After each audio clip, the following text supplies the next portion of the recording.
മുഖ്യമന്ത്രിയുടെ ദുരിതാശ്വാസ നിധിയിലേക്ക് സംഭാവന കൊടുക്കരുതെന്ന് ഒരാളോട് പോലും താൻ പറഞ്ഞിട്ടില്ലെന്ന് ബിഗ് ബോസ് താരം അഖിൽ മാരാർ. താൻ ഒരിക്കലും ആരെയും തടയില്ല. എന്നാൽ താൻ കൊടുക്കുന്ന പണം ആർക്ക് പോകണമെന്ന് തീരുമാനിക്കാനുള്ള അവകാശം തനിക്കുണ്ടെന്നും അഖിൽ പറഞ്ഞു. എന്തുകൊണ്ടാണ് താൻ ദുരിതാശ്വാസ നിധിയിലേക്ക് പണം കൊടുക്കില്ലെന്ന് തീരുമാനിച്ചതെന്നും അഖിൽ മാരാർ വിശദീകരിച്ചു. ദുരിതാശ്വാസ നിധിയിലേക്ക് പണം കൊടുക്കുന്നതൊക്കെ ഓരോരുത്തരുടെ വ്യക്തിപരമായ കാര്യമാണ്. 15ഉം 20ഉം കോടിയുമൊക്കെ പ്രതിഫലം വാങ്ങുന്ന മോഹൻലാലും മമ്മൂട്ടിയുമൊക്കെ 25 ലക്ഷമൊക്കെ സംഭാവന കൊടുക്കുന്നതിനെ വലിയ സംഭവമായി ഞാൻ കാണുന്നില്ല.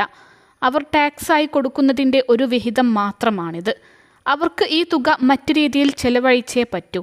അതുപോലെ അല്ല ഒരു സാധാരണക്കാരൻ നീക്കിവെക്കുന്ന ചെറുതും വലുതുമായ തുക. മുഖ്യമന്ത്രിയുടെ ദുരിതാശ്വാസ നിധിയിലേക്ക് കൊടുക്കുന്ന തുക കൃത്യമായി സർക്കാരിലേക്ക് തന്നെയാണ് വന്നു ചേരുന്നത്. അതിൽ യാതൊരു വിധത്തിലുള്ള കള്ളത്തരവുമില്ല. അങ്ങനെ ഞാൻ പറഞ്ഞിട്ടുമില്ല. എന്നാൽ എൻ്റെ തുക ആരിലേക്ക് എത്തണമെന്ന് തീരുമാനിക്കാനുള്ള അവകാശം എനിക്കുണ്ട്. അത് മറ്റു വകുപ്പുകളുടെ പ്രവർത്തനങ്ങൾക്ക് വേണ്ടി ആകരുത്. സംസ്ഥാനത്ത് ക്രിയാത്മകമായ പദ്ധതികൾ കൊണ്ടുവന്ന് ഒരു ദുരന്തം വന്നാൽ കേരളത്തിലെ ജനതയെ ബുദ്ധിമുട്ടിക്കാതെ മുന്നോട്ട് കൊണ്ടുപോകാൻ കഴിയുന്ന ഒരു ഭരണാധികാരിയായി മുഖ്യമന്ത്രി പിണറായി വിജയൻ മാറിയിരുന്നുവെങ്കിൽ ഒരു ജനത്തിൻ്റെയടുത്തും ഇതുപോലെ വന്ന് തെണ്ടേണ്ട അവസ്ഥ മുഖ്യമന്ത്രിക്ക് വരില്ലായിരുന്നു.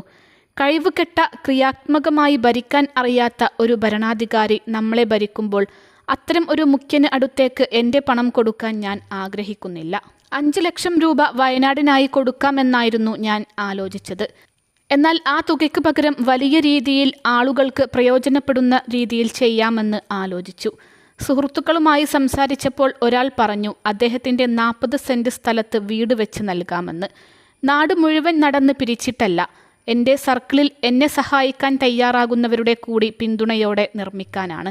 വയനാട്ടിൽ ഇനി തുടരാൻ താല്പര്യമില്ലാതെ മാറി താമസിക്കാൻ ആഗ്രഹിക്കുന്നവർ ഉണ്ടായിരിക്കാം. അതാണ് എൻ്റെ നാട്ടിൽ വീട് വെച്ച് നൽകാമെന്ന് പറയുന്നത്. വയനാട്ടിൽ ഇത്ര പണം തന്നാൽ എൻ്റെ സ്ഥലം വീട് വയ്ക്കാൻ നൽകാം എന്ന് ആരെങ്കിലും പറഞ്ഞാൽ അതിന് ഞാൻ തയ്യാറാകില്ല. കാര്യം വയനാട്ടിൽ ദുരിതം അനുഭവിക്കുന്നവന് വേണ്ടി 5-10 സെൻറ് സ്ഥലം വിട്ടു നൽകാൻ ഒരുവൻ തയ്യാറായില്ലെന്നുണ്ടെങ്കിൽ അവിടേക്ക് നമ്മൾ പോയി സഹായിക്കാൻ ചെന്നാൽ അവൻ്റെ മനസ്സിൻ്റെ വൈകൃതം എത്രത്തോളം കാണും. അതുകൊണ്ടാണ് എനിക്ക് ലഭ്യമായ സ്ഥലത്ത് വീട് വെച്ച് നൽകാമെന്ന് തീരുമാനം എടുത്തത്. എനിക്ക് വേണമെങ്കിൽ 1 ലക്ഷം മുഖ്യമന്ത്രിയുടെ ദുരിതാശ്വാസ നിധിയിലേക്ക് നൽകി കയ്യടി വാങ്ങി മാർക്കറ്റ് ചെയ്യാമായിരുന്നു. പക്ഷേ ഞാൻ ആഗ്രഹിച്ചത് 1 രൂപയെങ്കിൽ അത് അർഹതപ്പെട്ടവരുടെ കയ്യിൽ എത്തട്ടെ എന്നാണ്. ഇതിൽ സഖാക്കന്മാർക്ക് ചൊറിയുന്നത് എന്തിനാണെന്ന് മനസ്സിലാകുന്നില്ല. 3 വീട് വെച്ച് നൽകാമെന്നല്ലേ ഞാൻ പറഞ്ഞത്? ഞാൻ യൂസഫ് സാഹിബിനെ പോലെയോ കല്യാണിനെ പോലെയോ കോടിക്കണക്കിന് രൂപ സമ്പാദിച്ച് വീട്ടിൽ വെച്ചിരിക്കുകയാണോ? എനിക്ക് കിട്ടുന്നതിൽ ഒരു പങ്കാണ് ഞാൻ കൊടുക്കുന്നത്. സ്വന്തം പാർട്ടിയെ വളർത്താനുള്ള ഒരു ആയുധമാക്കി ഈ മുഖ്യമന്ത്രിയുടെ ദുരിതാശ്വാസ നിധി ഉപയോഗിക്കാൻ സഖാക്കന്മാർക്ക് കഴിയും. പക്ഷേ നിയമപ്രകാരം നമുക്കാർക്കും ഇത് കണ്ടുപിടിക്കാൻ പറ്റില്ല. അതുകൊണ്ടാണ് അർഹതയുള്ളവരുടെ കൈകളിലേക്ക് നേരിട്ട് സഹായം എത്തട്ടെ എന്ന് ഞാൻ ആലോചിച്ചത്. കമ്മ്യൂണിസ്റ്റ് പ്രസ്ഥാനത്തെ വിശ്വാസമില്ലെന്ന് പറയാനുള്ള അവകാശം എനിക്കുണ്ട്. വയനാട്ടിൽ ഉള്ളവർക്ക് വീട് വെച്ച് കൊടുത്ത് ഞാൻ പോയേനെ. എന്നെ ചൊറിഞ്ഞാൽ ഞാൻ മാന്തും. മുഖ്യമന്ത്രിയോടുള്ള അവിശ്വാസം രേഖപ്പെടുത്തി ഞാൻ പറഞ്ഞത് എനിക്ക് ചെയ്യാൻ കഴിയുന്ന സഹായത്തെക്കുറിച്ചാണ്. 35 വയസ്സുവരെ സ്വന്തം വീട് പോലും ഇല്ലാതിരുന്ന ഞാൻ ഒരു വീട് വെച്ച് നൽകാമെന്ന് പറഞ്ഞത് കോടിക്കണക്കിന് രൂപ ഉണ്ടായതുകൊണ്ടല്ല. നമ്മൾ അങ്ങ് ഇറങ്ങുവല്ലേ, അത്രേ ഉള്ളൂ അത്. വിമർശനങ്ങളെ ഞാൻ അംഗീകരിക്കുന്നു. പക്ഷേ ഞാൻ ചെയ്യുന്നൊരു നല്ല കാര്യത്തെ സഖാക്കന്മാർക്ക് എന്തുകൊണ്ട് കാണാൻ സാധിക്കുന്നില്ല?